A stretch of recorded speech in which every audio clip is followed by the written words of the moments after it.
हुजूर उसने ये प्रोग्राम बनाया है। वो जब आया सारा कुछ तो हजरत सुलेमान देख के जलाल में आ गए, फरमाने लगे उसे जाके कह दो तू मुझे क्या तोहफे भेजेगी, मेरे रब ने मुझे माला माल फरमाया हुआ है, उसने माला माल किया मेरे मालिक ने, जा उसे जाके कह तू क्या तोहफे देगी।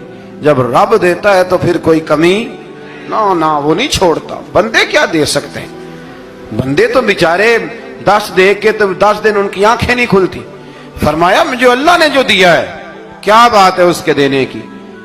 तो फरमाया उसे कहो या फरमाबरदार होके आ जाए या जंग के लिए तैयार हो जाए, हम उसे उसके शहर से जलील करके निकाल देंगे।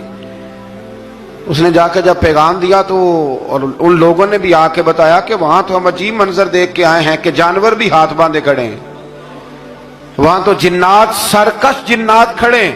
वो बादशाह नहीं वो नबी हैं, वो जो 500 गुलाम और 500 कनीज़ें गई थी हवाल सुनाया आके।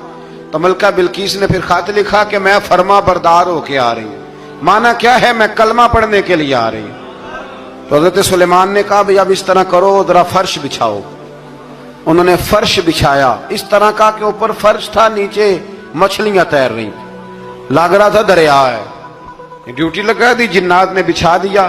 उधर हजरत सैयदना सुलेमान फरमाने लगे अब चूंकि मान के आ रही है तो उसे अपनी नबुव्वत की अलामतें भी दिखानी है। उसने तख्त बड़ा शानदार बनवाया था और खवातीन में जो आदतें खवातीन वाली होती हैं वो जाती नहीं। वो 7 कमरों में ना पीछे अपना तख्त रख के तो 7 दरवाजे बंद करके आई। उस जमाने में एक रिवाज था, वो जुलेखा ने भी 7 दरवाजे मुकफ्फल के एक रिवाज था।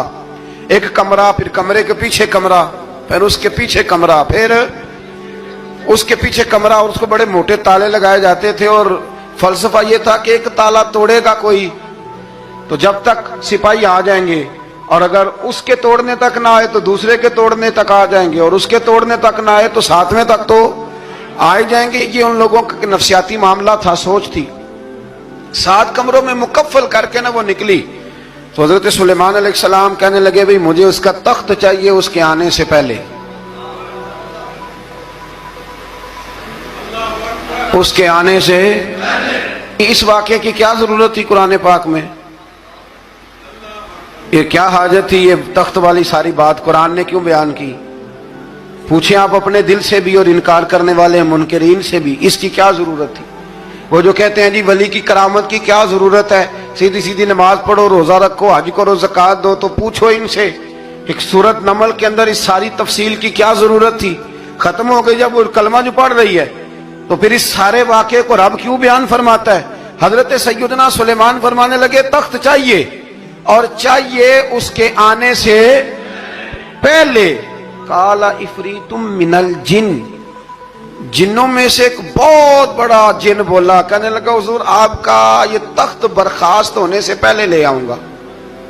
ये जो आप मीटिंग कर रहे हैं ना, या फैसले खत्म, कुछ ने लिखा सुबह से शाम तक मीटिंग होती है और उसको आने में पता नहीं कितने दिन लगेंगे, तो मैं ये बर्खास्त होने से पहले। और कुछ ने कह दिया आप शर्त क्यों लगाते हैं कि सुबह से शाम तक होती।